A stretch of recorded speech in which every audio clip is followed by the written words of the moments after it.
Hello everybody, Sawadee-Kap. Welcome back to the Mostly Yoga podcast. It's been such a long time since... I say this all the time, like every episode I say, it's been such a long time. And it always has been. And I think this particular episode, it's taken a long time because... vroom. Everything decides to come when I click record. But if you're a long-time listener of this podcast, you know that this is all nothing new. Construction, aeroplane, helicopter, cars, motorbikes will always happen whenever I'm recording. So I'll leave this in, as I always do. Nothing is perfect.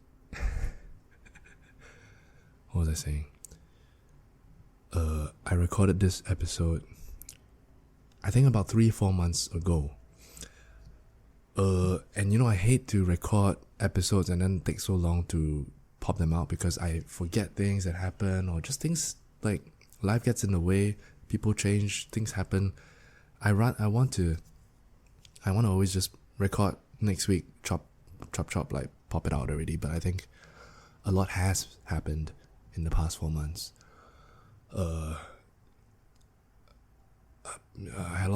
My mom came to visit me. I had a lot of things happening. There was the flood. Then I had to fly back because my dad passed away and all that. Then I had to come back, deal with some stuff here. A lot of things have been happening, but it's not an excuse. It's just this podcast isn't a priority. It's something that I enjoy doing, so I have to prioritize other stuff first, like training or like studying and stuff like that. But I'm glad to be able to get back to it, find some time, Yeah, that's been the rough update of what's been happening or where I've been and why this has taken so long. So sorry. Okay, I'll talk about today's guest. So today's guest is a longtime friend of mine, Rapha, and we go way back from during our yoga teaching days, so it was very nice. It's very special, to reconnect with him again, and to see, or rather, to get to know this version of him here in Chiang Mai. We talk about his life, his journey through martial arts, his journey through spirituality, and now his new journey through fatherhood, and we kind of reflect about all the different aspects of each phase of our lives, going through certain things, and I guess we share common interests as well. So we talk about our thoughts about those things. I'm very rusty. I haven't done an intro in so long. What do I use? Okay, so if you're a long-time listener of the podcast, as always, if you like what you hear, feel free to go to coffee.com/mostlyyoga to show your support. If you decide to donate to it, thank you very much. And if you don't, that's fine, because this will always be free to listen to. I enjoy doing it. I enjoy recording. I enjoy talking to all these interesting people who I've had on, and I'm gonna keep doing it. So thank you for the support so far.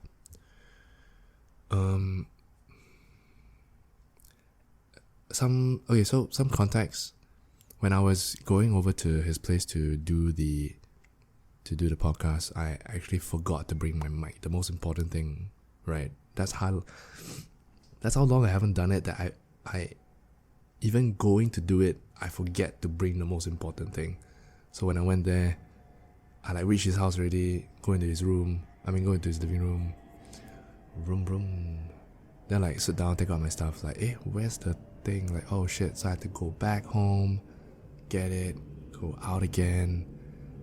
And at first that kind of flustered me a little bit, but I think driving back and riding back and forth was a nice reminder, because his area is a nice scenic area, and it wasn't raining during that time despite the rainy season period. So it was nice to have a moment, to just drive And then I was just being very present with everything around me and just being very grateful for just where I was and what I was about to do, like going to meet my friend to have a chat. And I think I remembered that moment, and I remembered wanting to share that moment on this podcast simply because it's just nothing special about the moment. It was just a reminder of being in the moment. Hope it doesn't sound too pretentious, but I just remembered like, oh, okay, it's a nice thing I wanted to mention in the intro. So yeah, I'm doing that now. I'm also thinking of changing things up a bit in terms of like the outro. So I used to always have an outro at the end of each podcast, but I might just not do the outro. I might just cut it out. I feel like it might be a bit extra. You just hear what I have to say at the start, can already like oh, my intro, blah blah. I think unless I have something that I want to share at the end, like after you all listen to it, then there's something to talk about at the end, I'll say something. But I think for moving forward, the majority of the podcast, I'll just have an intro, and then when it ends, it ends. I think that would be more succinct. Yeah, I haven't really changed the format of the podcast since it started, so I figured I'll just do that now. That's all the announcements I have. Let's just dive right into it. Without further ado, here's my guest, Rapha. Enjoy.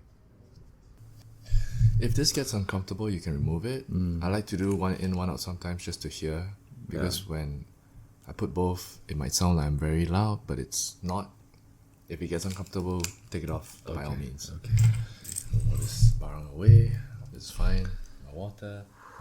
This is running. Do you want a pillow, bro? I'm alright. Don't need. Okay, I might get one. Just make yourself as comfortable as you need to.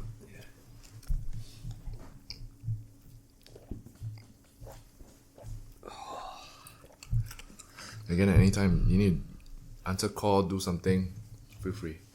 It's your house. Okay.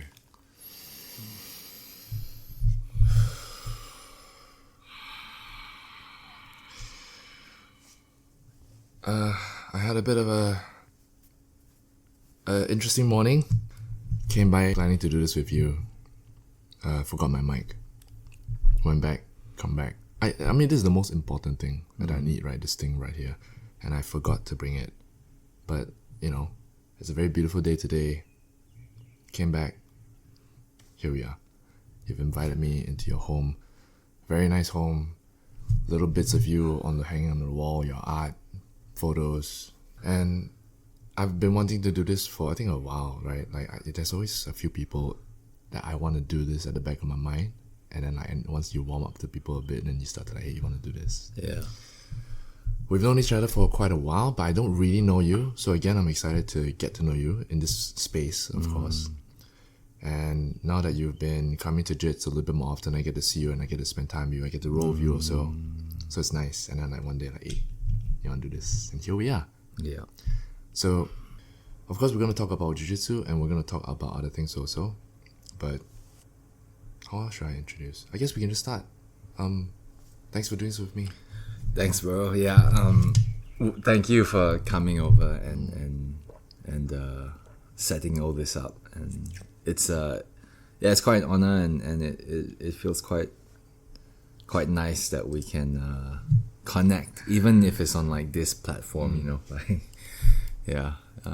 But yeah, thank you, and yeah, looking forward to talk about Jits. 100%. I was thinking about that, you know, and Jits, medicine, and living in such a beautiful country as well, you know. How long have you been here, dear? 3 years. Yeah, 3 years, bro. Yeah. I have a few questions that I thought of asking, which I'll eventually get to. Right. Yeah. Do you have anything that you want to say first before I just ask you some questions? No, I'm open, bro. Yeah. Right. We'll start with Jiu-Jitsu, of course. Yeah. How long have you been doing Jiu-Jitsu? Wow. It's honestly, I've been doing it for a long time. I think my skill level doesn't really show how long I've been doing Jits for, because I've really had like some very bad injuries, and taken at least like 4 or 5 years off. Yeah. You had two knee surgeries. Yeah, 2 knee Both surgeries. Yeah, one knee pending. I had 2 surgeries on one knee, and the other knee I tore a couple of things, and I'm still From Jits. yeah. What happened? I know the story of the first one. Yeah, so the first knee is pretty jialat. It's like ACL, PCL, MCL. From Jits, that's the whole thing, Yeah, except LCL. My LCL is still good, but my MCL, PCL, ACL, and meniscus has all been reconstructed. My meniscus has been patched up as well. This was all in one. Yeah. No. Over a few things. No, man. It was actually during the first one was during a roll where it was just like a freak accident, like just 2 white belts, and the guy just like fucking rolled onto my leg, and my MCL, PACL reconstructed there. And then I did Muay Thai again, and then I tore something else, and then I just didn't get surgery until it was really, even like walking, it would come loose, and then I decided to get the surgery. Then the other one? The other one is meniscus and MCL, and I just got stem cells, so I'm gonna. That's good. I'm gonna fly to Bangkok and then get the stem cells, and then. As in you've gotten it already? I paid for it. It's actually stem cells from my baby. So like when she was born, there's this procedure where you can collect the stem cells straight from the umbilical cord. Yeah. So it's done already, or as in like you've had the? No, not yet. I have to fly. I already paid for it. Yeah. Oh, nice. I heard good things about that. Because it's like the most organic way to regenerate yourself, right? Because of okay. Yeah, me too, bro. I have a good feeling about it. Yeah. Let me divert for a bit. How has being a father been so far? Wow. Okay, that's a good question, man. It's been a very beautiful journey, and not easy. Like for anyone thinking about having kids, it's not easy. More so on the mother. I don't think anybody has ever thought that it would be easy. Right. Yeah, and actually, shout out to my beautiful family, Christina and Naomi. They are truly just two beautiful women in my life, and give me so much joy and fulfillment. But being a father is like, you level up, and even if it's not like anything that you can see, like it's like all internal. Like emotionally, you level up. Mentally, you level up. Your patience, you have to level up. Everything your capacity has to grow a bit. Yeah. I think I've heard similar things about people who have become fathers, where they say that their capacity for love has increased. I think it's a very common thing that they say. It's interesting also that you again brought it up, right? Yeah. Because you're responsible for someone else now. You have to be of a certain role model. It's a kid, love. Did you ever have any intentions? Did you ever have intentions of becoming a father? Wow. Back then?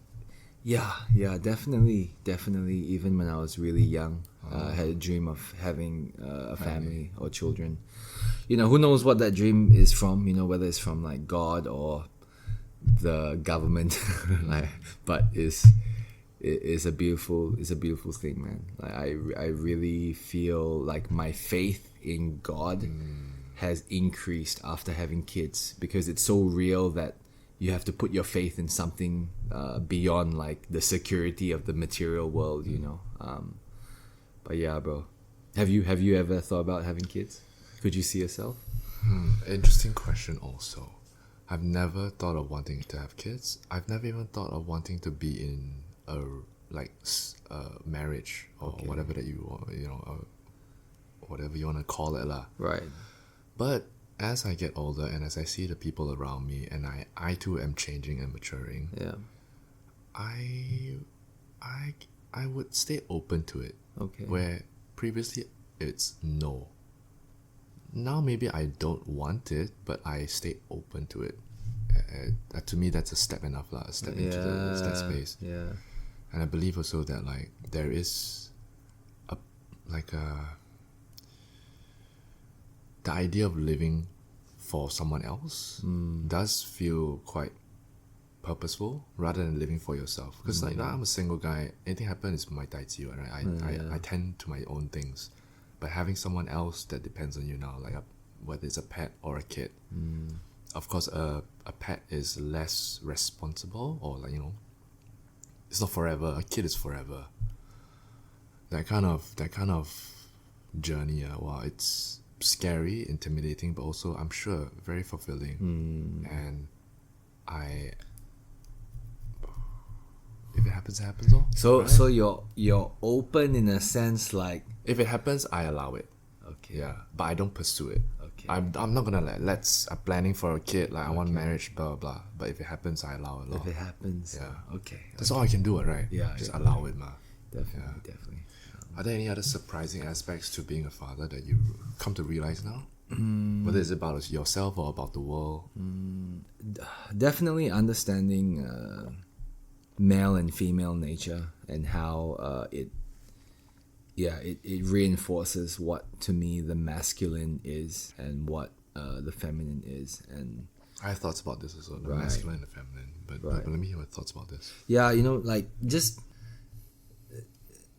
not that I'm a traditional guy, because I do like to keep up with the times, but definitely in roles of like mother and father, I definitely feel more empowered and more comfortable that I'm providing fully for my family, and that I'm protecting them and offering them as much protection. Of course, physically is the first step. Like, I feel like a man, the first stage is being able to protect someone physically, you know. And if you don't feel confident in that, I feel like it's going to be hard to go through life, honestly. And that's why martial arts is something that we bond over, is because I really feel like martial arts is the number one thing for men to have that base level of confidence. And then obviously the next is protecting people mentally, In your community, emotionally, and being able to hold space for emotions of your partner or your child or your friends. And then obviously the next level would be spiritually, but that's another whole topic. But yeah, I feel like the role of being a father has reinforced how much I enjoy protecting and providing for people. Yeah, which goes back to that love lah, right? Right. Like, what are you protecting for? Right. Who are you doing all this for? Yeah. It's very easy to do it for yourself, but also to do it for others is in service to it's like to God lah, essentially, because we are all in God's image, right? See, so like I hear all these things and like, I don't want to have kids, but I stay open to it because it's a nice feeling to experience, you know, such things like that. Very interesting. I hear Ken already. Wow, okay. But I'm glad that you're in this space. I feel like you are fulfilling your role, you know? Yeah. And I feel like you are... It's like, you know, as a man, there are certain things that we innately want to embody. Strength, the role of the provider. These are just natural things that as men we want to serve in that way. Similarly, for the female, they want to be the nurturer, the caregiver. It's just innately who they are. And if we allow ourselves to serve that role authentically, we are at peace with who we are as like male female, Right. because if you have the female fighting and the guy caregiving, it's a bit weird already. Like that dynamic is weird. But yeah, interesting. Yeah. And I guess this is a good segue into martial arts, which is the question that I wanted to ask you. It's a bunch of questions, but essentially it's just one question, which is like how all great questions are, right? Yeah. Take your time to answer this. I'll just say it. Think about it. How has your mindset evolved from when you were a white belt to a purple belt? How have you handled certain setbacks in your Jiu-Jitsu journey? Vroom vroom, airplane. And what are some of the philosophical principles, concepts, lessons that you've learned over the years of Jits that you can apply to the challenges of your everyday life? Yeah. Yeah, nah, thanks for giving me the opportunity to share something I'm so passionate about, man. And so like I'll backtrack just a bit. I started off in Muay Thai. When I was 15, I started competing until I was 19, and then I stopped. And then I kind of like switched to Jits full time recently. How did you discover Jits? Wow, that's a good question. I walked into a gym one day, and I And the rest is history. yeah, bro. Yeah, bro. I met someone The who, right people at the right time. at the and to really establish the right person at the right time. He was kind of like my role model, my mentor, my bigger brother, my father figure. But then, you know, like obviously I kind of like life took us separate ways, and I felt like in a lot of ways I kind of outgrew certain stuff, you know. Fair enough. Yeah, crazy guy, but you know, he really did a lot for me, and he was my first jits instructor.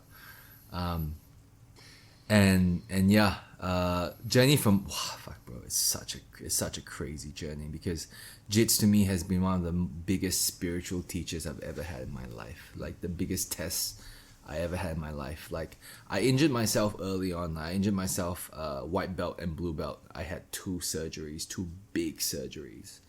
And for most people, honestly, my injuries, they would never touch jits again, let alone any intense sports. But for some reason, I just love it so much that I just kept going with it, you know. And I think as a white belt, yeah, it comes from experience, man. It just comes from time rolling on the mat, and as a white belt, it's like it shows the immaturity kind of shows, you know, where it's like I rush into life head first, gung ho, without the proper experience. If I land myself in deep waters, am I able to stay calm? And as a white belt, even blue belt, even when I first got my purple belt, bro, there was still certain holes in my game which was so big that I felt like I was in the open sea, like open ocean, you know. It really wasn't until something clicked in my head about the aggressive aspect to jits, that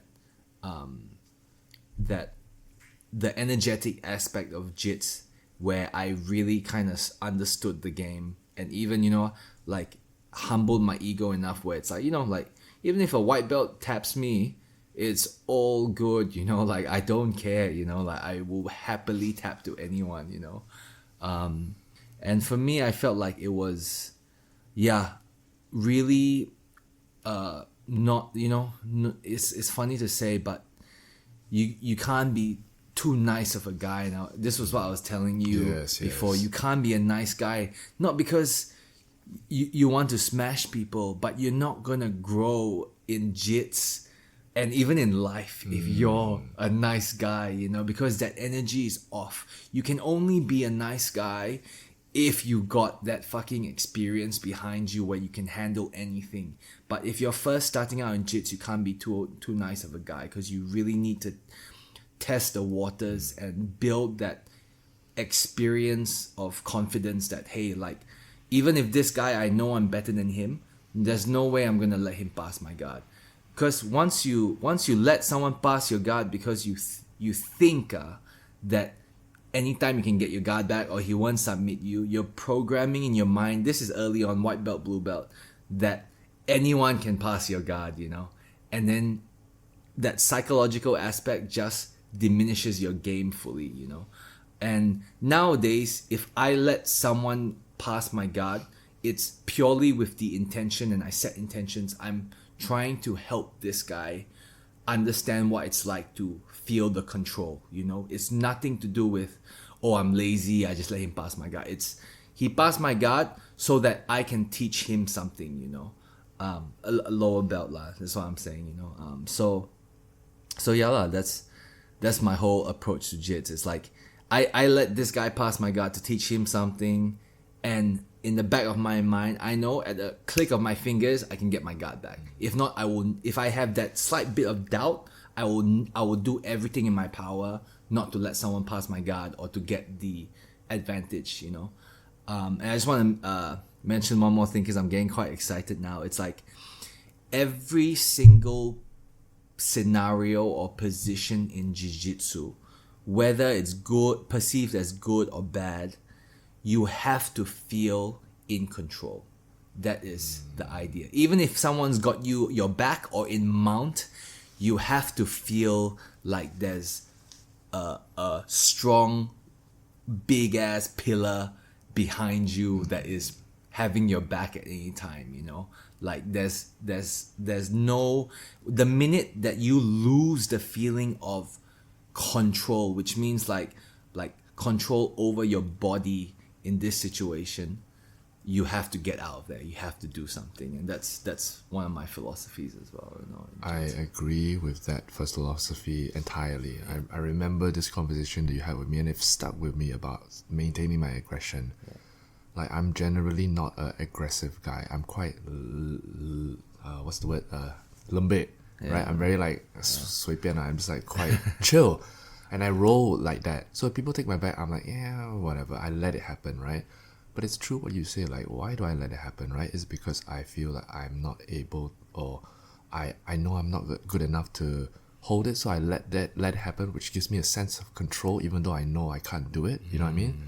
Or is it because or whatever, right? But I let it happen. Then, and of course, like, how do I improve on that if I keep letting people pass? I need to be not nice. That's quote unquote. I need to be aggressive. I need to be able to set my boundaries with this kind of thing, right? In a way, which is a metaphor for life also. Yeah. And I like what you said about when you are in a controlling position, which is what I mentioned at the start about how when I roll with you, I have you in armbar already, but yet I don't feel safe. I feel threatened, even though I have your thing already. Right. I can have your back, but yet, how does it feel that you are fine and I am scared? You know what I mean? How does it make sense? Like I'm in a dominant position, but yet I don't feel like I can control this position, but I know you can escape at any time. And when I feel that, oh shit, I can't. There is that dynamic, right? If you're rolling with a higher belt, there is that. The black belt is, you're mounting him, and then you feel, I can't do anything to this guy, and he can just at any moment when he chooses to just switch it. Right. Ooh, yeah, exactly, man. Exactly. Yeah. And that's why because like even with that scenario, even if a guy is better than you, you must still keep on putting your, like, this applies to all martial arts, but for me it's like the guy who wins is the guy who sets the rhythm, and rhythm is so important because rhythm is like the pace of it.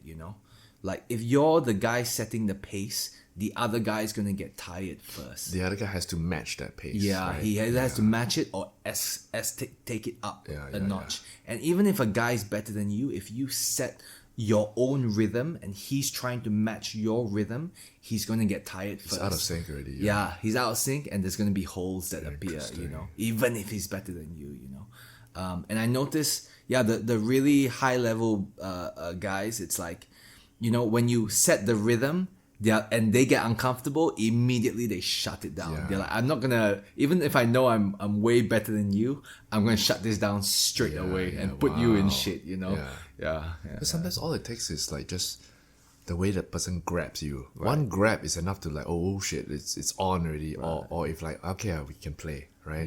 But there's just that once it starts, already, something's happening.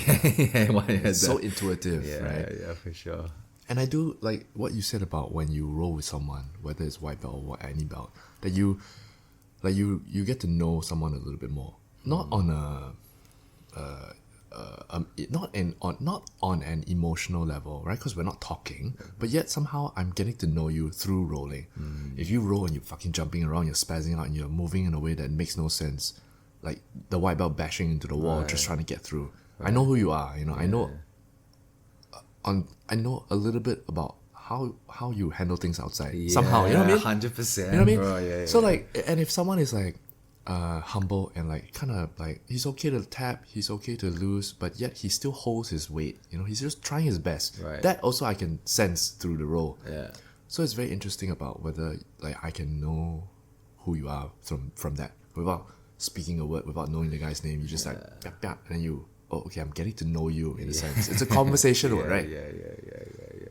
And when a white belt, or rather, if anybody who is not as experienced rolls in a particular way, it either shows that like, okay, I don't want to lose, I have something to prove, or whatever, right?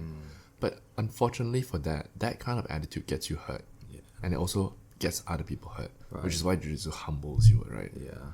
The big shot lawyer guy, bodybuilder can come to the jits and get tapped out by the 13-year-old girl, you know. So then, what does that mean? Yeah. What does your position in life, big shot CEO, have to do with your ability to do this martial art? Right. So then, it's also humbling. It is also a superpower, right? Of course, right? You can take on anybody you want. It gives you confidence, and it gives you the metaphor for life also, right? How you handle yourself in the gym is how you handle yourself outside.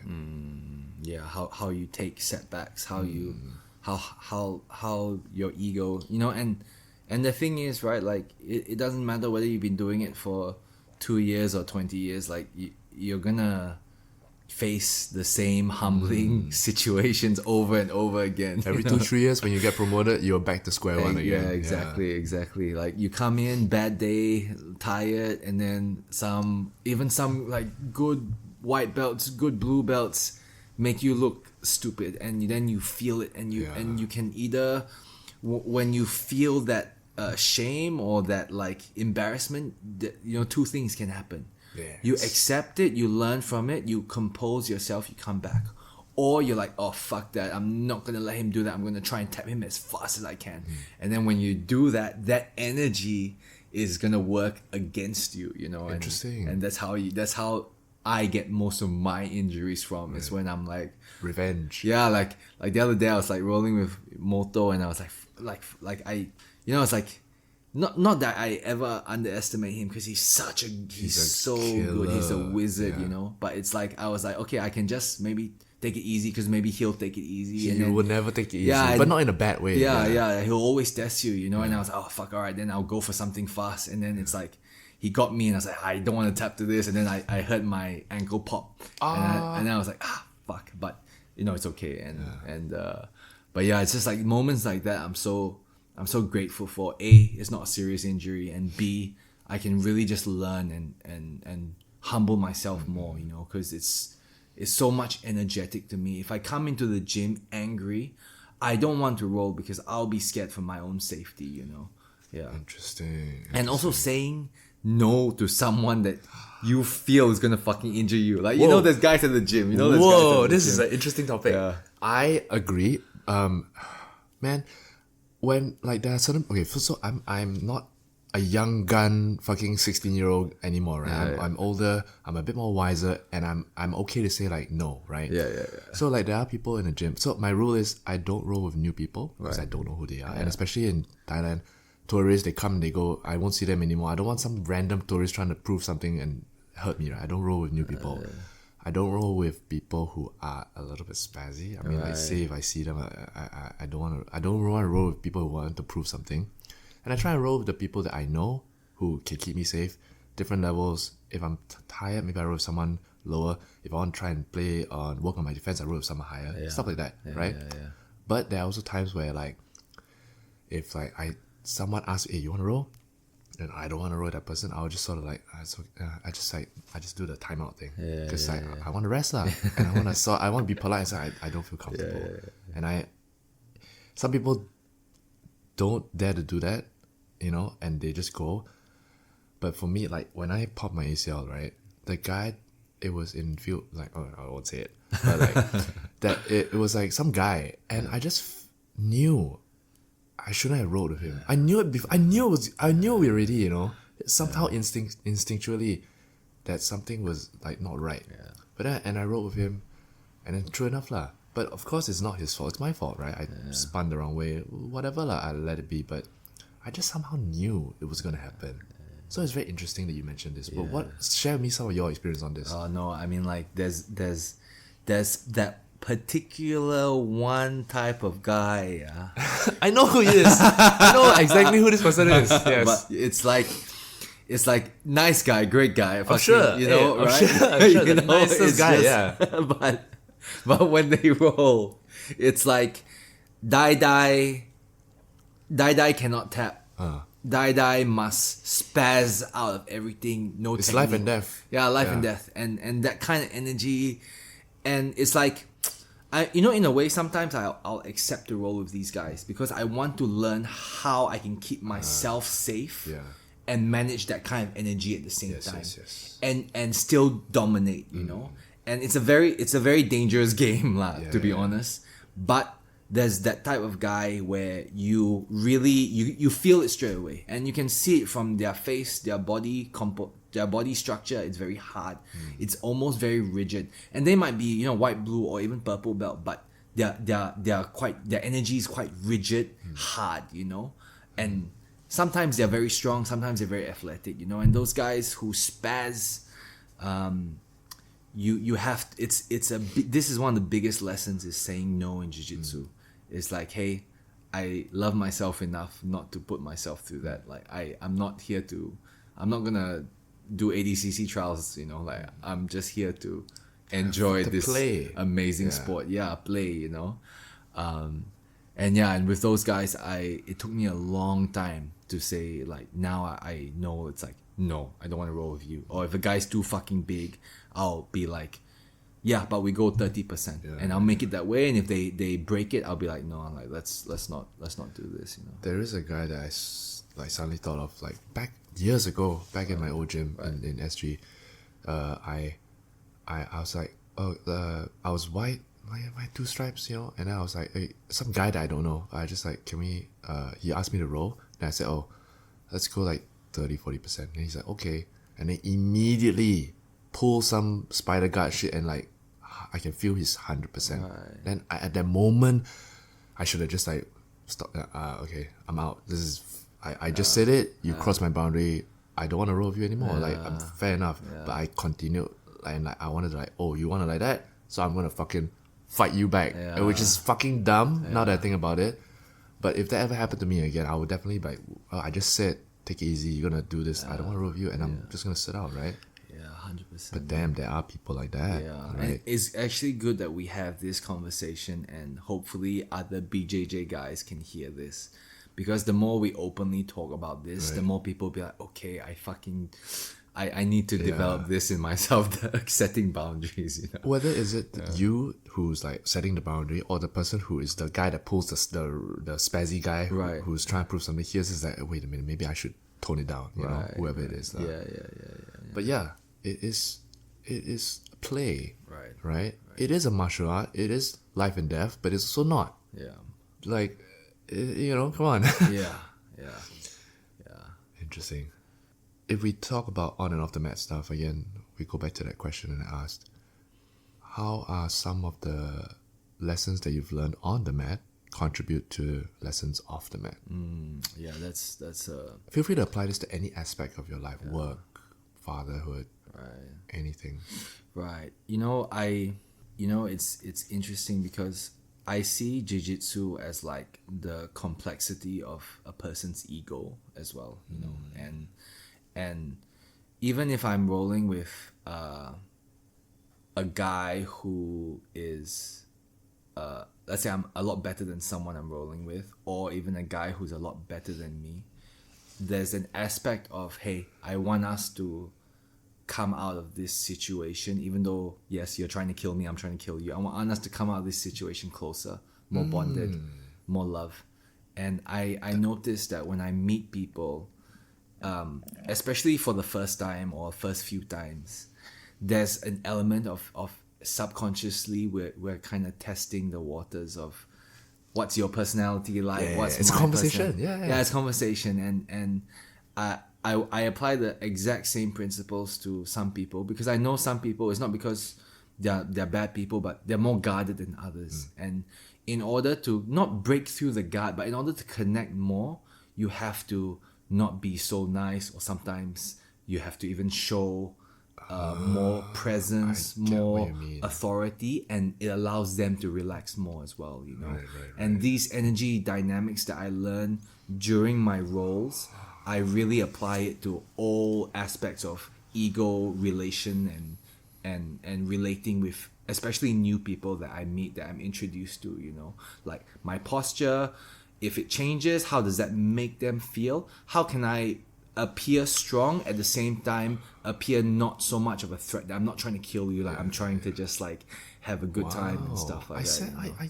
Interesting. I sense this about you also. Like, say if like I see the way you talk to people, or how you introduce yourself, or how you meet people, there is that element. Like, it's a subconscious thing that you are aware of, but yet you have honed it in a way where you are aware of it, that you can portray a certain demeanor. Right. Like, it's interesting. I see.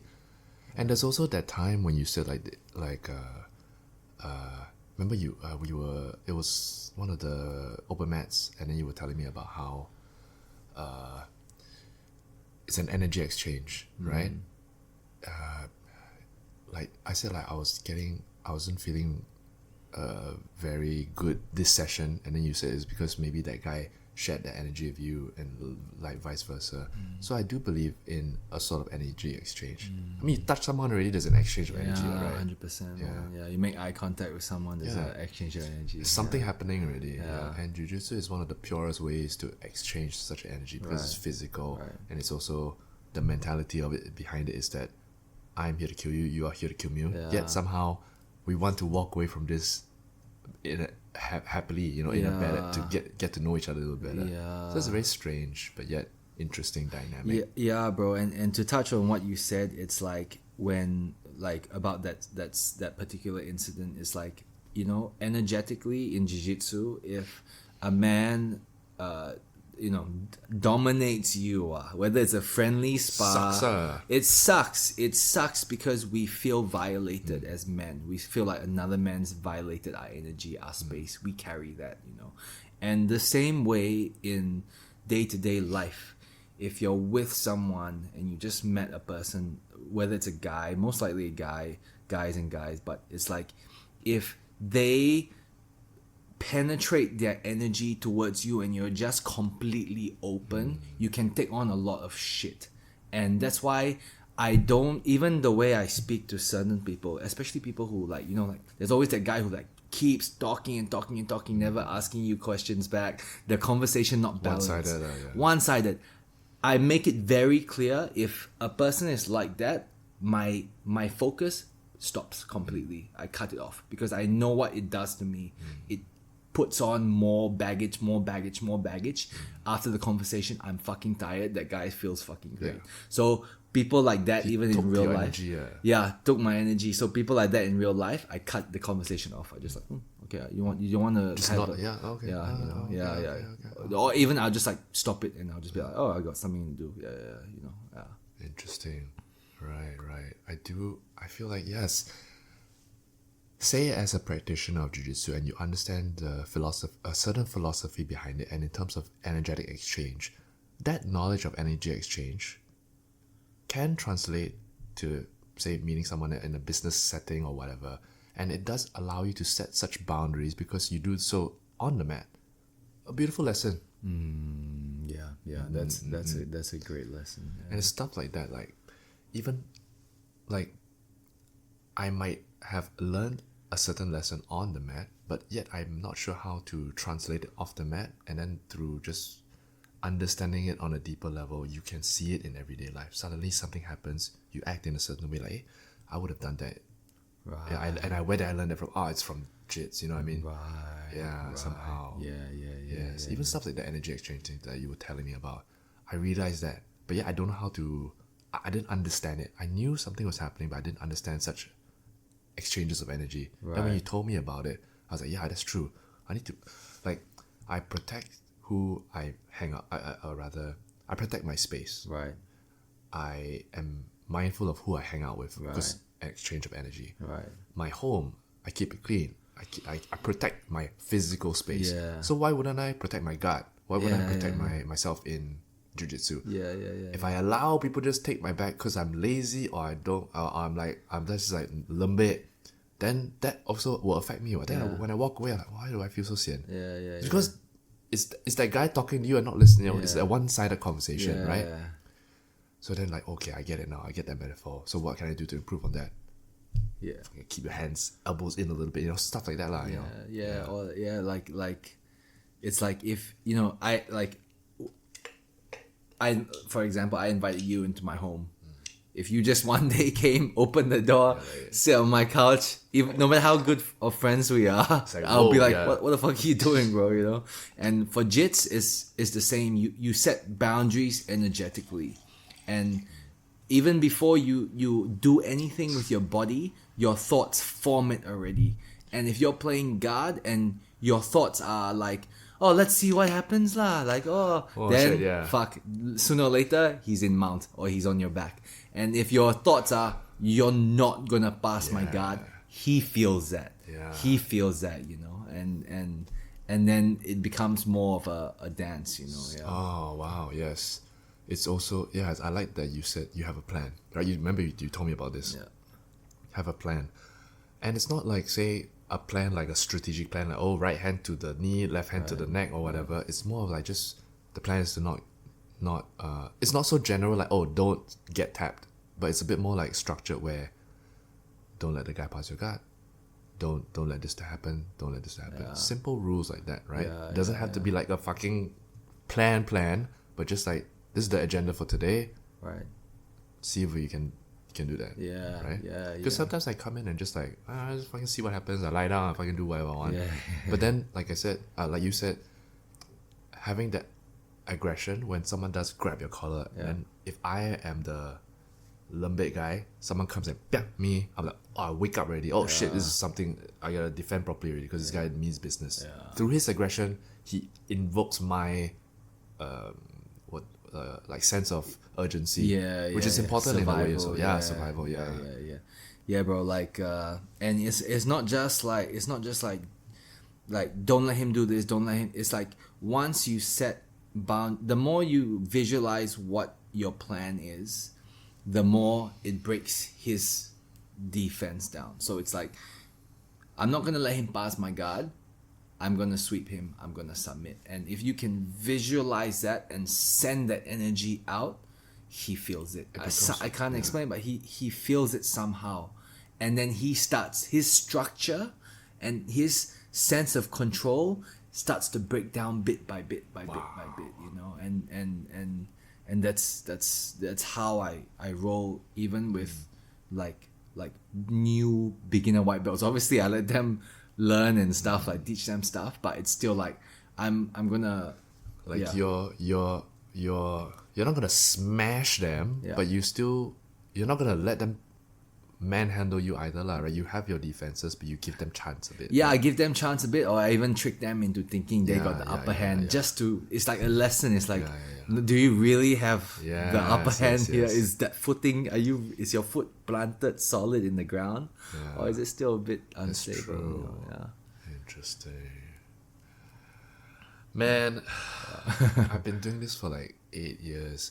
8 years white belt, cheers, Cheers. 8 years white belt. Granted, like I've been on and off a couple of years or so, take a break here and there.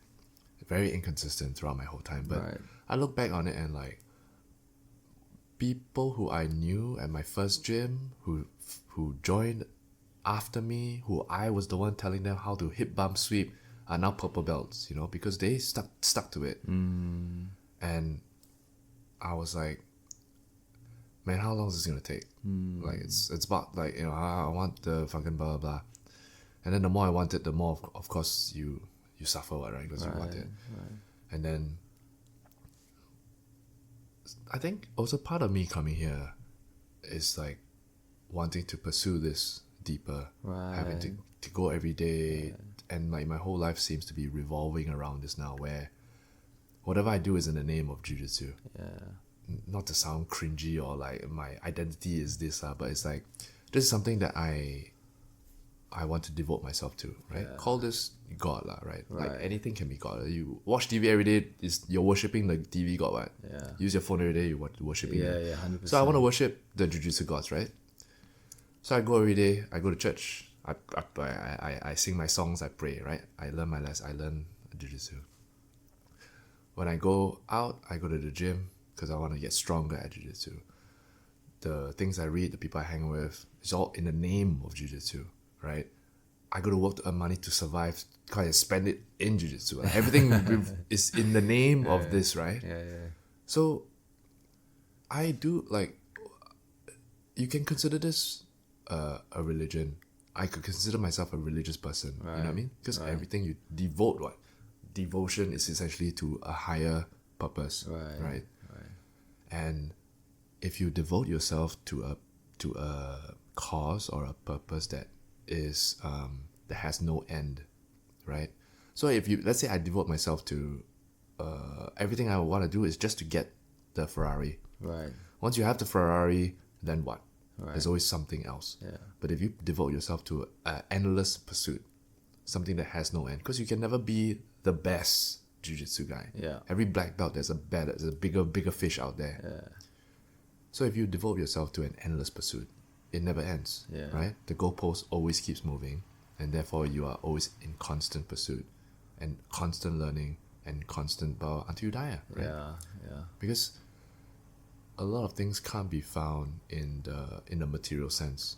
People who are rich and successful can sometimes not be content. Yeah. So therefore you know that the material world will never give you happiness. So then what is true happiness? If I go to the gym and I get smashed and I fucked up my nose, it was bleeding yesterday, but I had a great time. It was good vibes yesterday, open mat, oh, fun times. Yeah.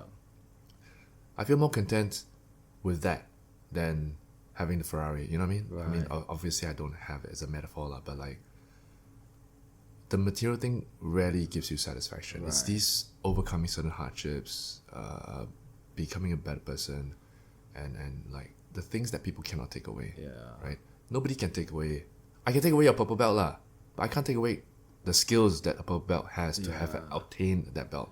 Yeah. That kind of thing nobody can take away. Yeah, right? for sure. Yeah. And because you have that, that is, I feel, true contentment, right? Yeah. Money can be taken away, girlfriend can be taken away, car can be taken away, but your skills, who you are, can't be taken away. Yeah, right? and the journey can't be taken away until you're dead, you know. It's like the old saying, right? It's not the destination, it's the journey. And it's not even the journey, it's the company, you know, and the people you meet and the people you bond with and have these experiences with, you know. And yeah, I mean, like, you know, like I started jits like 12 years ago now, still a purple belt. I was purple belt for like the past 7 years, you know, and to me it's like, if I think about the belt, I suffer. I suffer. yeah. It's like, fuck, I don't want to be this color, but if I stop thinking about the belt and I'm in, why am I doing this? It's because like, you know, I think for us it's the same. There's a part of our soul, our spirit that is like warrior spirit, man. And there's an aspect of doing jits that makes us feel so fucking alive, you know. Makes us feel like wow, this art is giving me so much joy, you know. And I think it's interesting because like you can be a fucking nice guy and turn that on, you know, as we see so many, like Mikey Musumeci, great example. Nicest guy. Nicest guy, nerd, looks like a nerd, but he's a killer, He's a you know. killer, yeah. Yeah, you can be that guy and jiu-jitsu is like that for everyone, you know. You don't have to show an outward display of your masculine as long as you have that experience of jiu-jitsu, that confidence is so great, you know. Yeah, as with any martial art, really, you know. Yeah. I like what you said about how jiu-jitsu or martial arts in general fosters a kind of like a satisfaction that cannot be described. Yeah. And I think it's also because, say, whoever you are, whatever you are, regardless of what background you come from, financially or whatever, when you come to the gym and you train, you're all the same, right? And the act of jiu-jitsu, where it's an exchange, right? It's essentially you're fighting. If you have someone in a submission, right, and there's no escape, the only escape is the tap, right? But essentially you have died. Do you know what I mean? Because you're in a position where you cannot escape anymore. Therefore, you're by right you're dead already. But through the magic of jiu-jitsu, with the power of the tap, you're allowed to be reborn. You get to reset. So if you're playing a game and you die, I'm just gonna fucking start again until you get better at the game by going through the same thing. So every day you go to the gym to die, right? But each time that you die, you get to be reborn. And each time you get reborn, you get to choose who you want to be. Because you are a new person and you can decide, do I want to keep dying the same way that I've always died through this particular thing? Or do I want to try and get better at it and try and improve? And eventually, the more times you die, the more lives you've lived, the more experience you become. And then eventually you will rise up into the metaphorical nirvana, right? Because you've attained that enlightenment already. And that's why when you roll with certain black belts, they are not hard, they're soft. They flow, right? That concept of flow. There's no resistance. It's the drunken fighter, the Matrix, he's dodging the bullets. Pew, pew, pew. Because he's no longer forcing, he's just flowing. And to reach that kind of level is like, you can, like anybody can do that. Just dedicate yourself to a certain amount of years and a certain amount of time if you want to reach that level, just go to the gym 3 times a week for 10 years. Right. That's how you become like that. And anybody can do it. And the guys who are at the top, how many times did they tap? Countless, more times than we get submissions.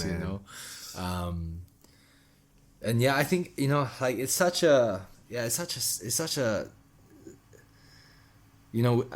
I could talk about BJJ for hours and hours, and I know you can as well, man. But it's like, as a man, how the Tao Te Ching. It's like it's really all about being like water, and water is so soft, yet it's the hardest force in the universe. And in the Tao, they always say the small always wins against the big.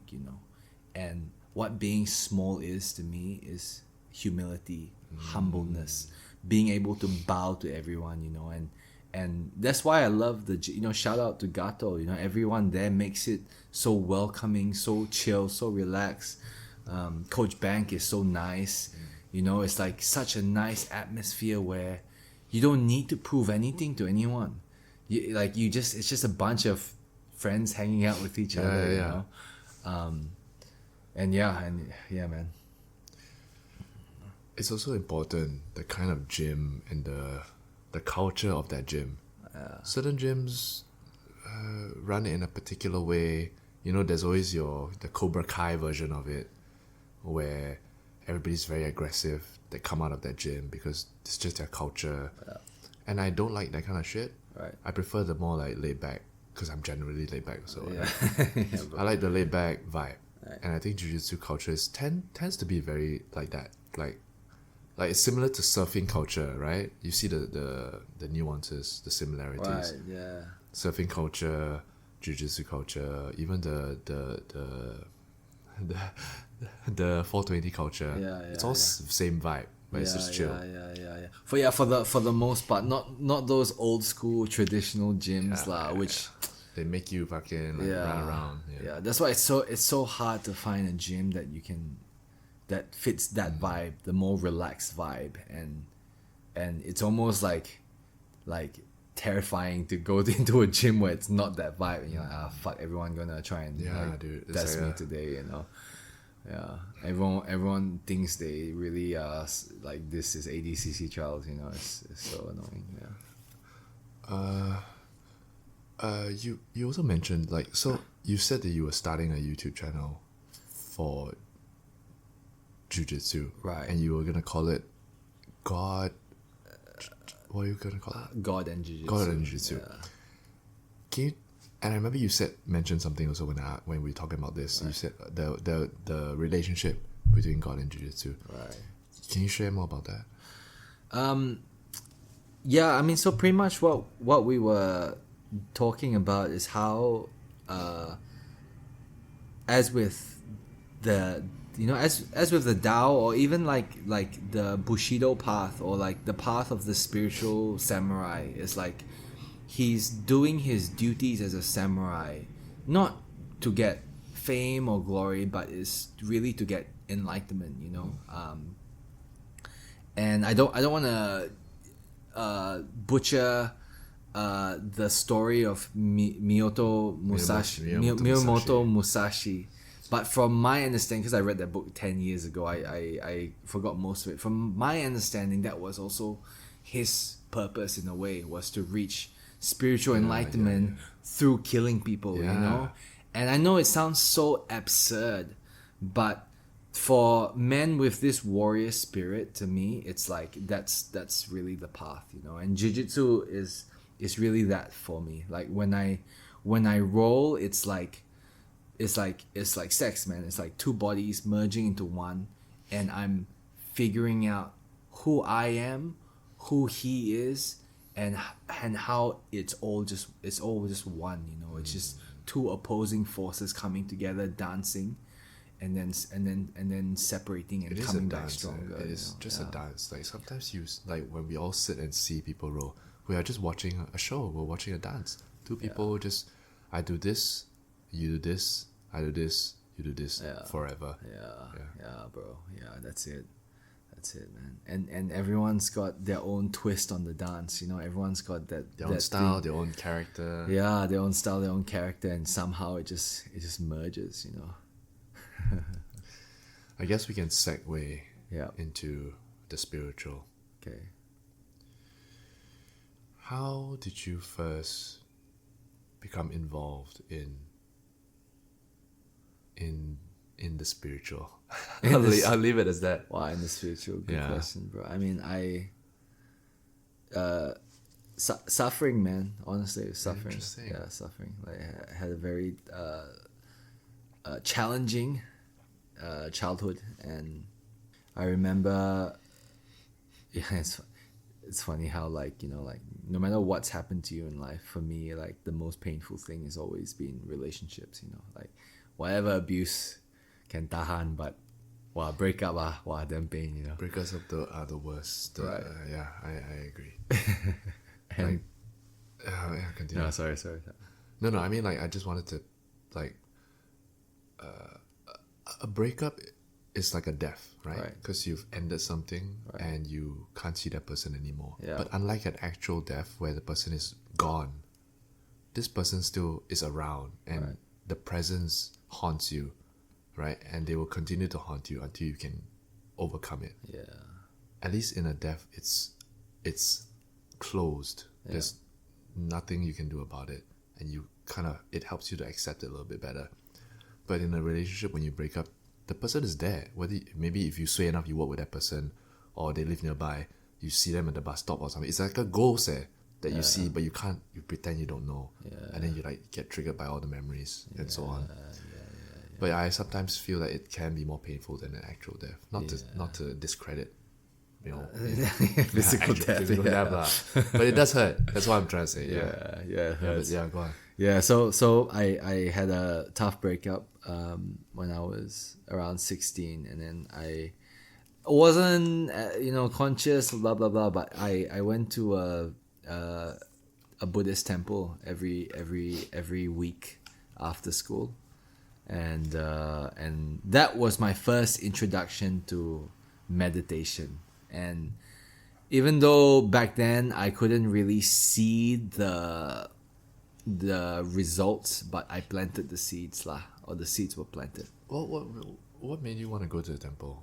Is that your like religion back then? No, bro. So I was just I was like really really fucked up as a kid, and seen like countless of psychologists, psychiatrists, and medication, and nothing worked. And I was doing Muay Thai at the time, and Muay Thai has a very strong connection to Buddhism, as Thailand does. Okay, makes sense. And I'm like, oh fuck, these Thai fighters get all these Thai tattoos from monks. Monks must be powerful. Let me go to a Buddhist temple to see what's up, And I went there and the monk taught us meditation every week. We sat for like 2 hours straight. Damn. And most of the time I was just in my head, but it gave me some solace, you know. And to segue from that, my next big introduction was reading a book by Osho. And the book is called Courage. And that book blew my fucking mind and opened another dimension. There's something about Osho's words that they really pierce through something into your heart, into your soul. And then when I was 21, I went to the jungle, I did ayahuasca, and kind of the rest is history, you know, from there. Yeah. Do you want to share about that particular trip? Was that like the pivotal trip that shifted everything to a new? Yeah, definitely, bro. So you know, like I was a young, very, very young. You know, 21, bro. To me, it's like you're still a fucking boy, man. Like, and even until 27, 28, you're still a fucking boy. You know. But when I was 21, was at like low point in my life where it was like literally either suicide, hospital, prison, like one of them lah. And I was like, oh fuck it, I'll just take the opportunity and do ayahuasca because I heard of it from Joe Rogan podcast. And I went to the jungle, bro, and This is in Peru. yeah. Yeah. And didn't know anyone, didn't know anything. No one spoke fucking English. I got robbed. I know we got time, but long story short, one night I got robbed by 3 guys and they all had machetes, you know. And this was very clear. Like my memory of it is crystal clear, like perfect, you know. And they chased me, and it was like 3 a.m. I was running through this jungle town. No one around. I was yelling my head off. No one opening the door. No one coming to save me. I gas out, and they stopped. 3 of them with machetes. They come walk towards me, and then this German guy opens the door, and 2 other guys come out with machetes as well, and then the guys see, and then they run off. And then those guys took me the next day to the jungle to meet my shamans and do ayahuasca, you know. Whoa. Yeah.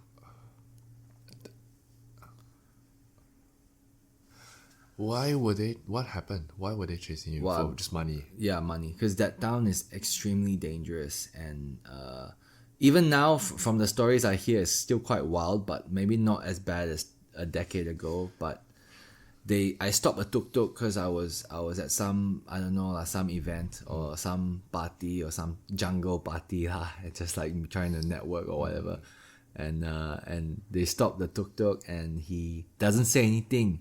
And I had my backpack with me, and I young ma, you know, I have in my backpack I have like $3,000 cash, my passports, and he took my backpack, and I'm fighting with him, and I'm like, oh fuck, what do I do? And then another guy comes with a machete, and I'm like, I can lose everything, and I'm fucked because I'm in the middle of nowhere, and he's got all my money, all my passport, everything.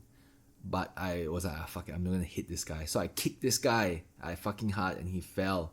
Then I took my backpack and I ran. Then when I looked behind me, 3 of them were in one tuk-tuk with 2 machetes on either side. Wow. And, you know, like yelling at me. And they were pissed because I hit the guy. So, yeah, they chased me until I couldn't In run. the tuk-tuk. They had wheels. Yeah, they had wheels. The tuk-tuk, I was sprinting on my feet, and they had tuk-tuk. With a backpack and everything. Yeah, and I had my backpack, and then once I can't run anymore, I was like, okay, fuck it, like I either die or. And at that moment, what compelled the German people, the German guy to open the door? Oh, I was just yelling, help, police, help, you know, and he opened the door, and he had 2 friends with machetes yeah, also. he had 2. There was 2 Peruvian guys there, and the guy actually worked for an ayahuasca center. Wow,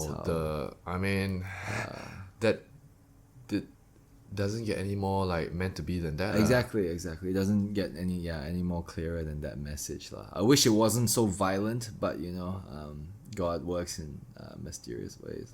You know? So you went to Peru with the intention of seeking the medicine. Healing myself. And yeah. true enough, the door opens for you to Right. receive such a medicine.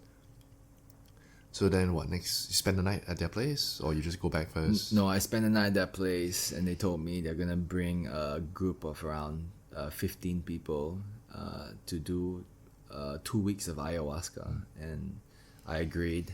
And then we went on a boat upriver 4 hours, and we did a 2-week retreat there. How did it go? 21-year-old you, Yeah, after having fought for your life, yeah, given a second chance, now got the opportunity to see everything that is and will be, right? right. And then after 2 weeks, having seen everything, and you have to go back into the world, what were the lessons? Why? And who are you? It was tough. So I actually stayed there for 3 months, and I did like a lot of ceremonies. Like almost like every second or third day, I did a ceremony. Same ceremony, like Ayahuasca. wow, damn. And it was very hard to come back into the world because your mind is just blown to bits. And the medicine, the very first ceremony, told or made it clear to me, right, that like this was what I was meant to be doing, this work. And I accepted because I was just so blown away by how much love. That's like the most love I ever felt from any woman, any man, anything. Ayahuasca showed me the most love, the truest, purest form of love that I've ever received from anyone. Not my mother, not any of my lovers or my father. That love was incomparable to anything. And the funny thing about that is, bro, when you receive something like that, it's very hard to come back into the world knowing that nothing in this material world is gonna give you that same love, and it's like a drug. Even that's why ayahuasca, that's why psychedelics can get so addictive. It's like a drug. You're just chasing the same transcendental high that you experienced the first or second time, and you keep chasing it. And I understand those traps, but when I was young, I was still so fucked up and impressionable even after ayahuasca, because I couldn't integrate the lessons. And this is the most important for anyone listening who wish to work with psychedelics or plant medicine. Integration is the most important step in your journey. You must do integration very seriously, and if not, you are gonna go crazy. And a lot of people go crazy after they work with medicine because they don't know how to integrate. Interesting. Yeah. When was the last time you Well, I never did it. any Oh.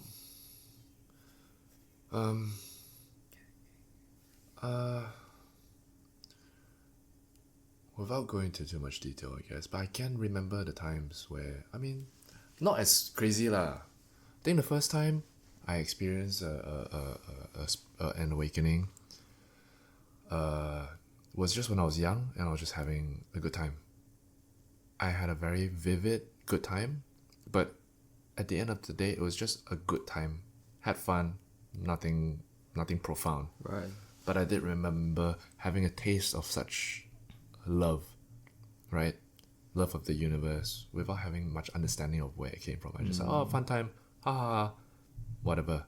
But it was like one of the best times of my life because I was traveling and all that. Okay. Second time was breakup. Not a good idea because you're not in a good state. Yeah. But I remember just feeling like, oh, this sucks compared to the first time I had so much fun. And I remember just thinking about her and like go every room that I went, different rooms, I just felt a shift in every energy. Not a good one. But again, all of these are meant for you, right? Right. Then a couple of nice ones, nothing too profound. And then I think it's as I got older, I started to integrate. I started to go into these spaces with an intention, with questions. I have like a list like I keep in my phone or I write down, and then when I go into those places, I ask those questions and I write down what the universe says to me. Right. And I think the recent one that I can remember, which is probably the most recent one, maybe a year ago, I was in my room. So now I like to just speak to the universe in my room. I don't like to go outside. I just like to close the door on a weekend, just have a conversation.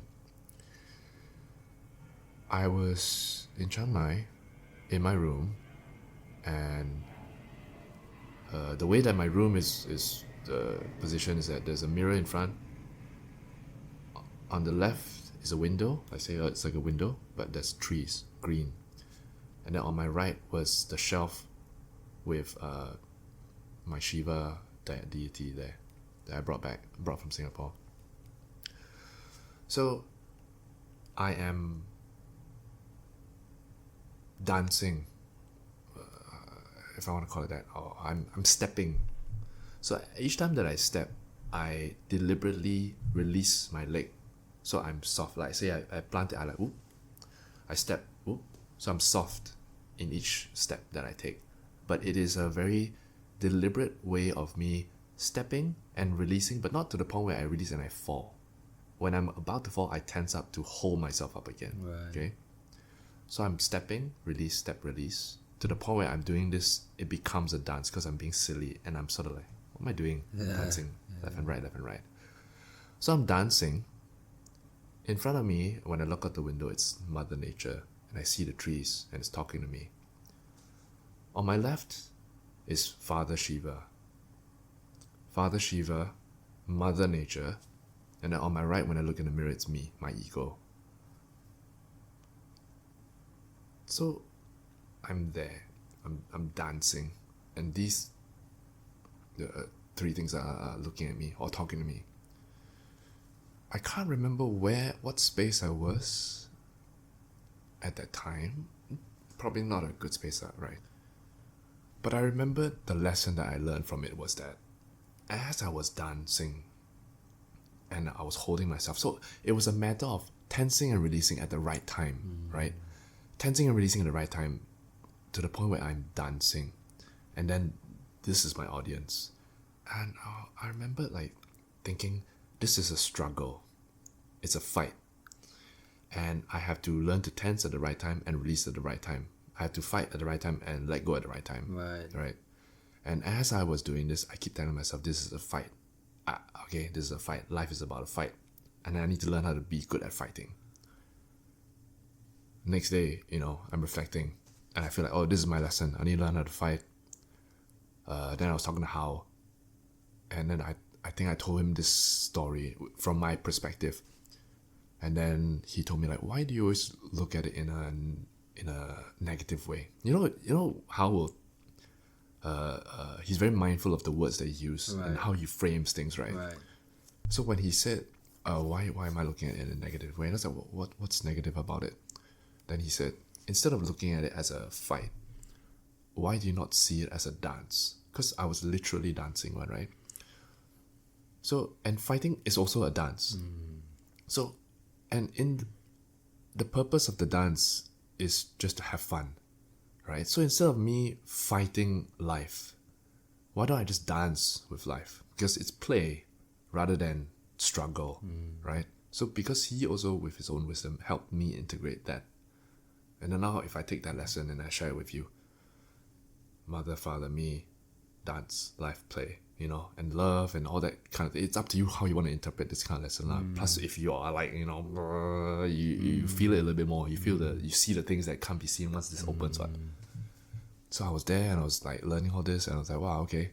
Ultimately, it is just play, right? It's all the Alan says the point of the dance is just the dance, right? There's no finish line in the dance. There is no purpose but the dance itself. So we do this for the sake of it, right? We do this for play. And we just live for the sake of life. Because there's no other reason to. What other reason to live other than for life itself? Right. Yeah, that's such a good analogy of like the mother, the father, and then the child is playing, like we're the child, And you know, it's funny because there's this Osho quote where he says like, the minute you have purpose, the minute you look for purpose is like there's gonna be suffering because there is no purpose except what you're Right. doing now, you know. And the only purpose is whatever you believe it to be, right? It's you decide what your purpose is. right, and that's why, you know, a lot of men struggle with this, right? Because a lot of men feel a lack of purpose, you know. And I think I think there's many reasons for it. I think it's because we don't get appreciated enough, and I think it's we don't allow ourselves to enjoy this life, you know, to really like enjoy this, as you said, dance. Because sometimes this dance, our parents, the government, the media treats it so seriously. It's Because like, we can't see, you know, we can't see it as a dance. We see it as a fight. right, We struggle. yeah, you fight, know. exactly, man, yeah.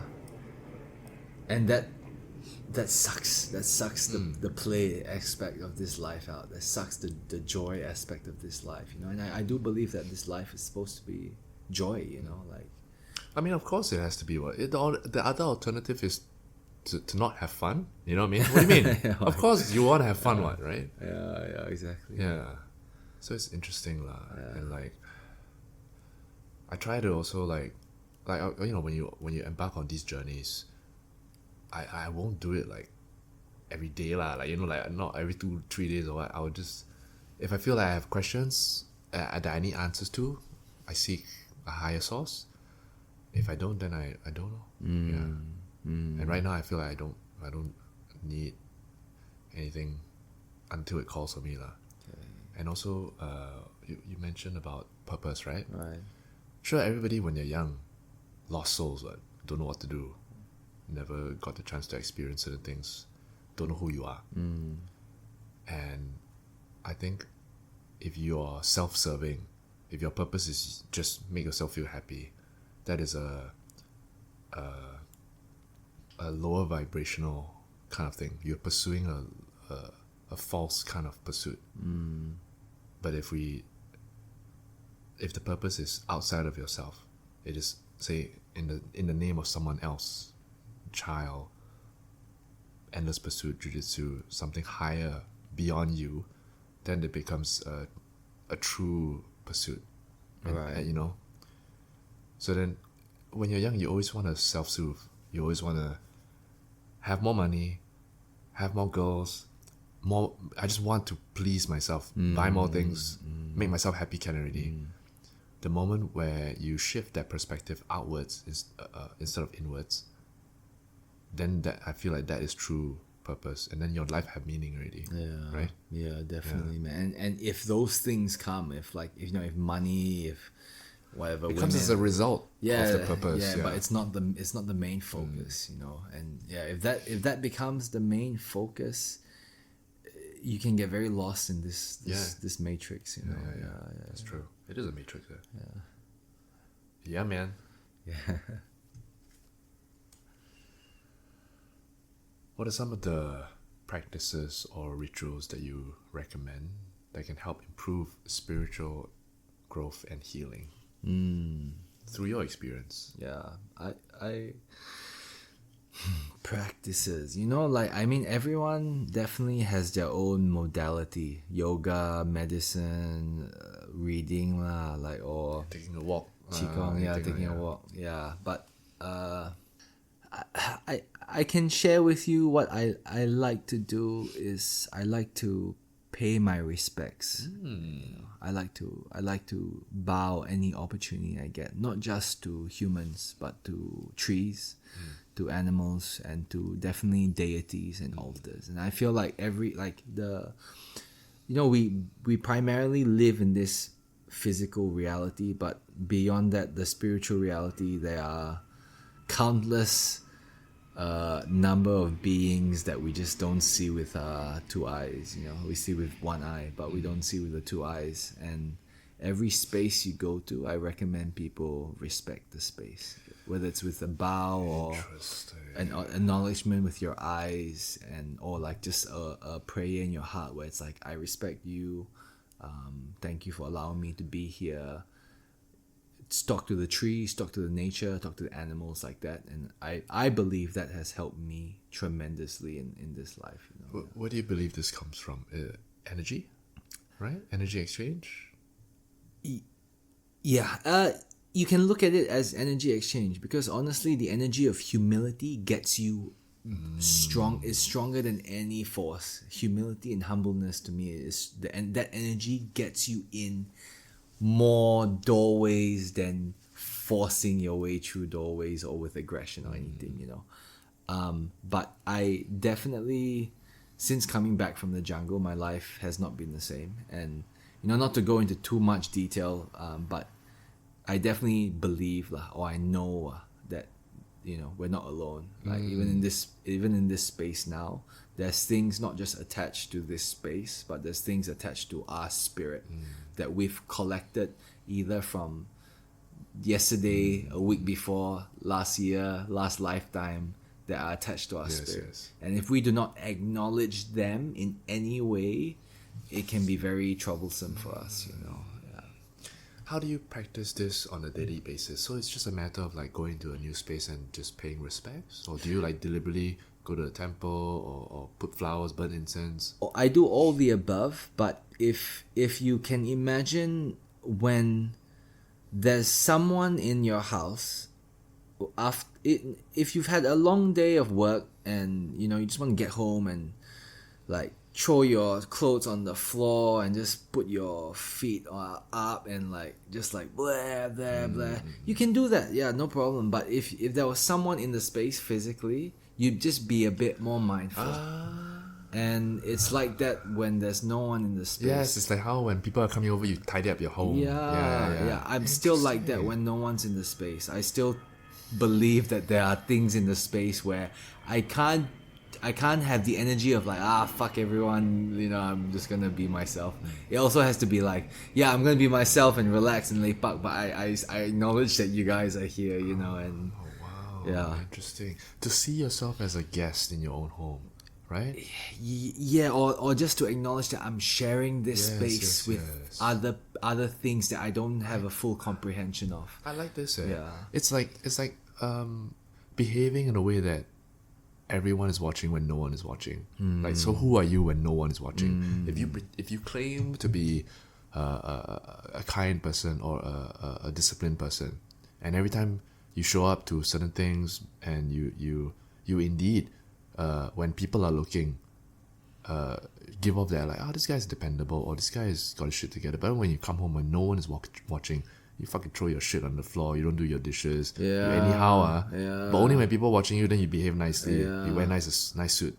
But then when you come into your house, it's a trash, you know, then you're not, then that's not who you are. Yeah, it's inauthentic. Yeah, it's inauthentic. Yes. Yeah. So to truly be who you claim to be, to embody that person, you must be that person all the time, especially when no one is watching. Yeah, and it has to be. That's why everything is energetics. Because if you force yourself to be someone that you don't want to be, and you don't have full understanding why you want to be that person, it's never gonna last. You're gonna keep it up. You're gonna keep the facade up for like a week, 2 weeks. You know, it ends up being doing it not for yourself. Yeah, you're doing it for the sake of the prestige or the safe face. Image, and it becomes not real already. Yeah, yes. And people can sense that shit. Yeah, people can sense whether you're being true to yourself or not somehow. When you walk into the door and I look at you, is this person real? Exactly. You know already what, right? Exactly. It's like what we were saying. There's nice guys who you can sense are fake,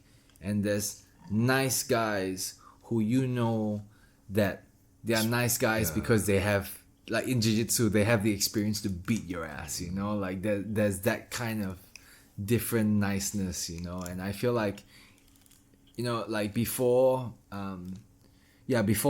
someone understands and is able to do something permanently, they have to really understand the energetics of why do I do this? Why do I do this? And how does doing this make me feel better? And being respectful and being humble, even when there's no one around, makes me feel a lot better, you know? And that's why I do it. Because I'm not going to pretend like, oh, I'm just so righteous and self-sacrificing. Yeah. No, bro, I want a good life. I want a good life, and I want everything in this material and non-material reality to support me. And to do that, I have to respect everything. Oh, I love it. I love this concept. Yeah. Right? Because whatever you do outwardly is in a way, if in terms of like karma, will come back to you, right? You respect others, people will respect you. Right? So whatever you do outwards is a reflection of how you receive it inwards. The more you give, the more you receive. The more you take, the more you know. Yeah, 100%. Yeah, and how you treat others is how you treat yourself. That's that duality, that exchange of energy. Once more, we go back to that. Yeah, and it's not. It doesn't just apply to other people. It applies to objects, man. Like how, when I like, do I want to slam this door? And people are like, it's just a fucking door. But no, man, that action of slamming the door is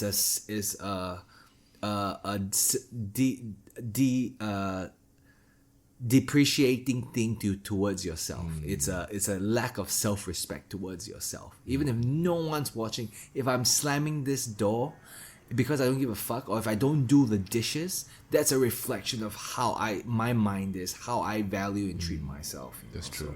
So, yeah. And if we talk about it in a functional way, if you fucking don't wash your car and like fucking slam the door and like don't change the engine oil, you don't take care of the object, the object won't take care of you. Yeah, eventually it'll break down, what? Of course. Exactly, bro. Exactly, man. Yeah. I always have this saying in my mind, man. If you stingy with love, love will be stingy with you.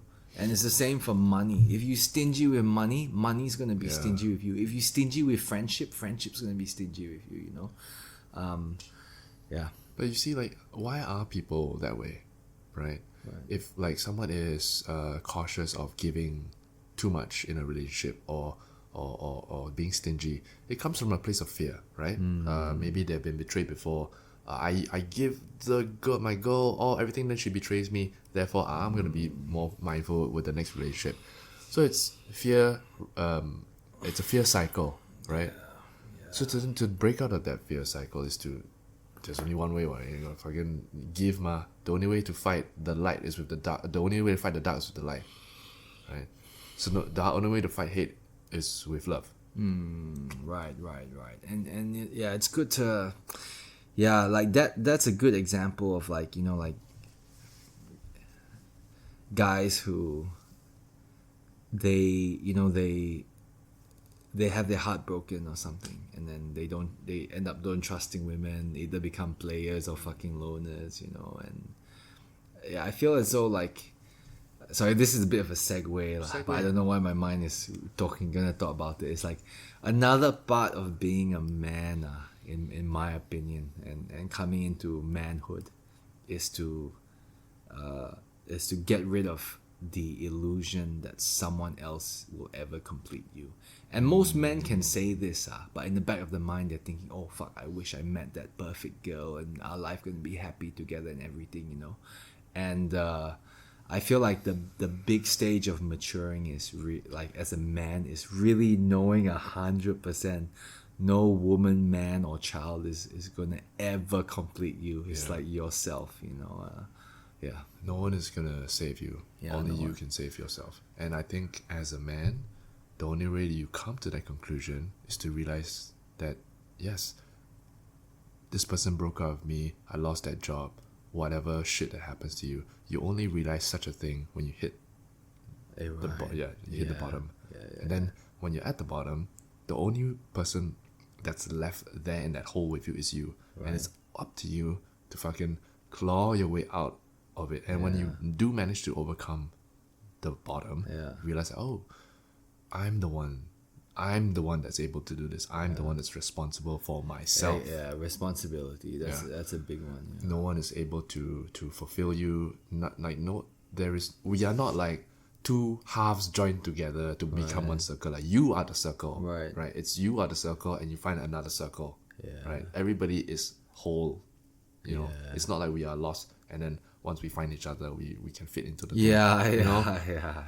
Yeah, exactly. Yeah, but people believe that, and people feel it because it does feel like that. Like, oh, this person completes me. Right. Oh, fucking, that's an illusion, Right, So then when that right, person leaves, then you're gone. You're in Yeah, shambles already. yeah, Right? exactly. Yeah. But it's the breakup that does teach you that lesson. definitely, Right? yeah, definitely. The breakup teaches you that you were whole to begin with, Right, And you had to go through all that to realize it, Right. And like all deaths, it's painful.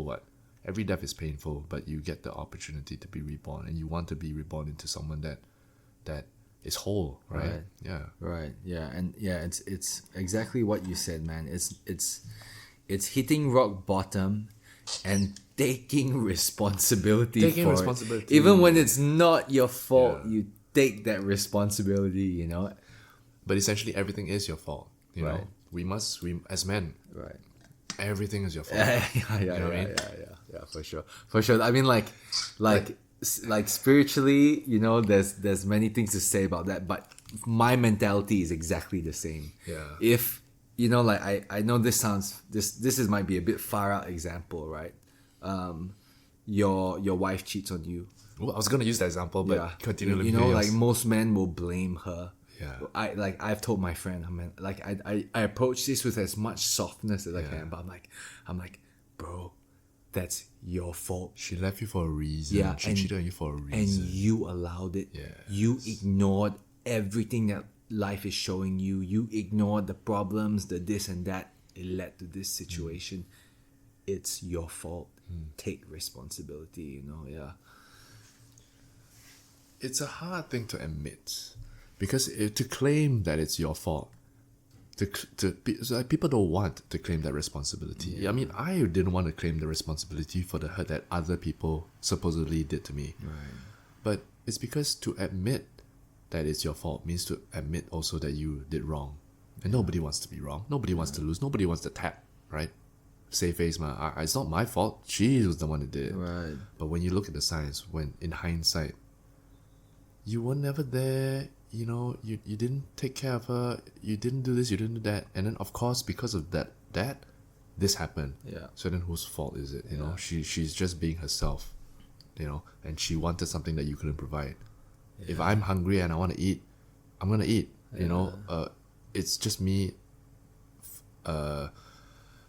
following my own instincts, so it's nobody's fault but your own, and we have to take responsibility for it, because once we do, now it's the responsibility on us to heal ourselves also.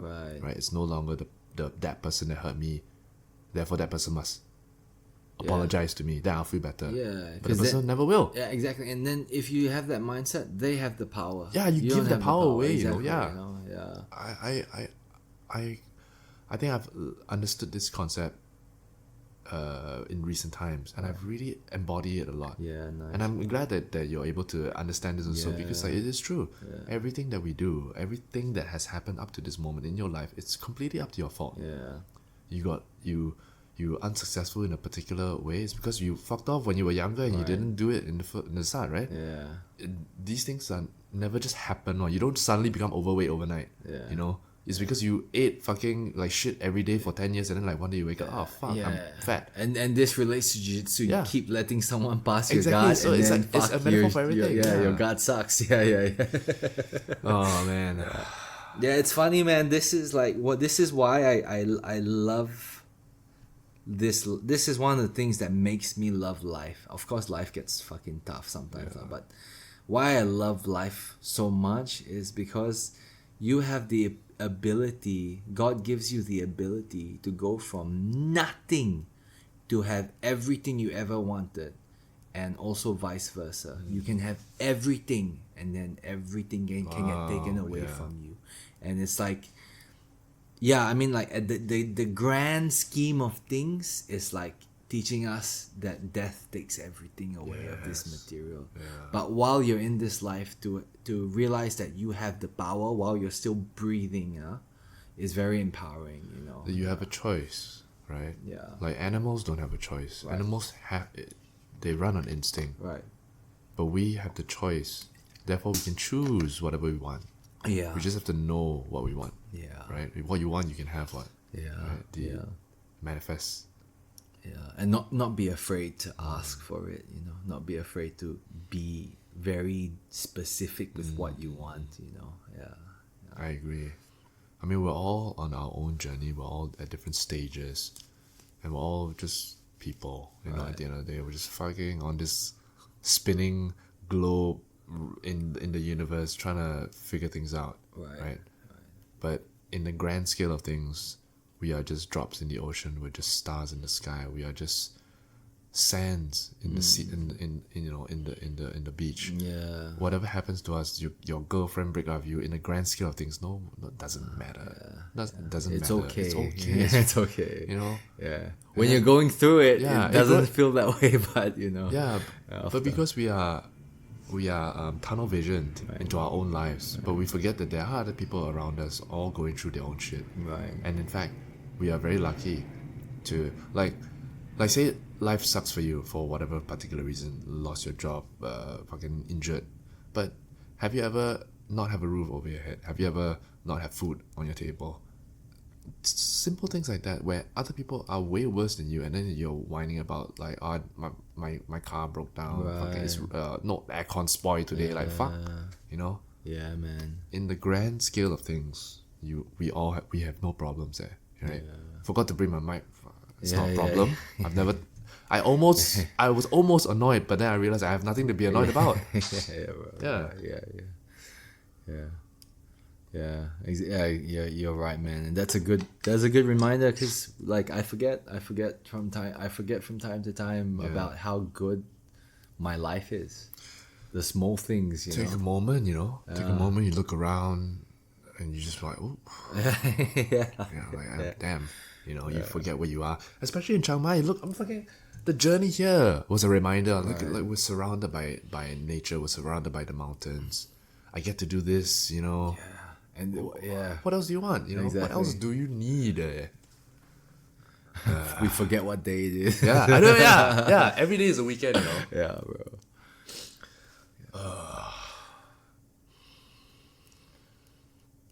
How do you feel so far? Good, man. Good. Yeah. How much time has passed? An hour and 40 minutes. Okay. Almost 2 hours. Okay. Do you have somewhere to be? No, I don't. I just was wondering how you know when it's time to. Energetic law. Okay. If it feels like, you know, nothing much to share, can just don't need to force anything. Yeah, you know what I mean? sure. Yeah, definitely. Yeah. Do you have anything you want to share? Do I have anything I want to share? No, man. Just thanks for coming over. Definitely want to shout out a few things. Yeah, go for it. Yeah. So, definitely shout out to Gato Studio in Chiang Mai, where me and Aaron both go to church. And great environment. Pray to the Jiu-Jitsu gods. Yeah. If anyone wants to come down, please check it out. If anyone is interested in coaching one-on-one for high performance, I work mainly with men for coaching. You can come and check out my Instagram at Sun Ceremony, IG handle. If anyone is interested in plant medicine retreats here in Thailand, you can search Plant Medicine Retreat Thailand, or plantmedicineth.com, and that's the team that I work with as well. I mean, I know some of the people there. Nice people. You save people. Hold space very well. Yeah, man. Thanks for doing this. No, thanks, bro. I had a blast. Yeah, thank you so much, man. All right. We're done. Okay. Thank you, bro.